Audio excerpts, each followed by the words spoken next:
All right, David. So today we're going to be teaching you 3 very important subjects, which I'm sure you have the key foundation of them, but I need to make sure you have them correct. Okay. Right. So the first thing are going to be the platforms, right? Yeah. Like TradingView, MetaTrader, C-Trade, like all of those platforms. Correct. Yeah. But today we're only going to use, or in general, we're only going to use TradingView, which is where you analyze the markets, Okay. and then the other platform where you execute the trades. It's MetaTrader. Right? Correct. Yeah. That's where you lost your 5,000. Yeah, like 5,000. My best friend right there. Yeah, but you lost your fake 5,000, right? Yeah. So that's not going to happen with fake money room. It's not going to happen.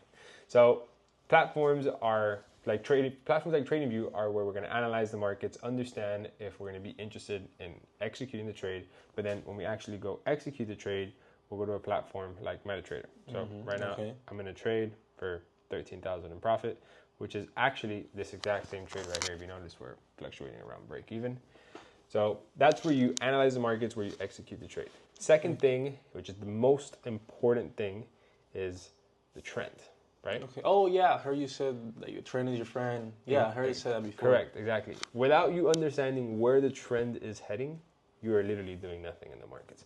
So you could tell this market, for example, was trending to the upside. We actually caught a buy on this move, so trend was bullish. But now this trend has shifted, and now it's creating lower lows and lower highs, and we're expecting for them to the downside. So you understand trend, everything perfect. Yeah, the most important thing is the shift structure on the market. Without that, we wouldn't take no trades. Yeah, literally. Without the trend in your favor, without a shift of structure, you got nothing.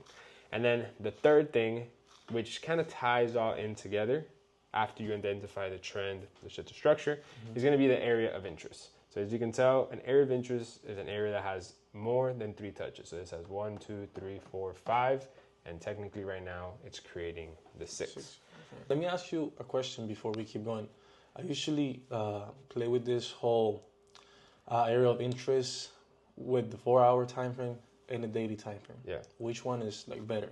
I mean, that's a very common question I get all the time, and it depends on the type of trade that you're taking. If you're taking a day trade or kind of a scalp, you're going to go to the 4-hour time frame because it's just where it makes the most sense because you have a smaller area of interest.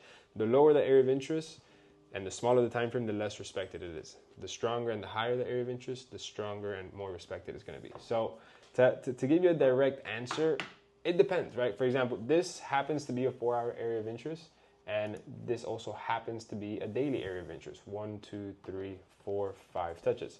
So I would kind of find the way on how to find the hybrid of having a 4-hour area of interest and a daily area of interest at the exact same time, because it just makes it even stronger. You get me? Okay. And, now that I think about it, it's really good that you asked that question. It lets me understand that you know how to identify the trend. You've used the platforms.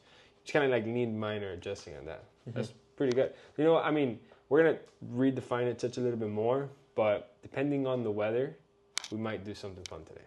Something fun? Yeah, depending. If you perfect this area of interest, identifying on the daily and the 4-hour, we'll do something fun later. So let's break this down a little bit more so you understand more into detail how to properly have that 4-hour and daily hybrid go down. Okay, let's do it.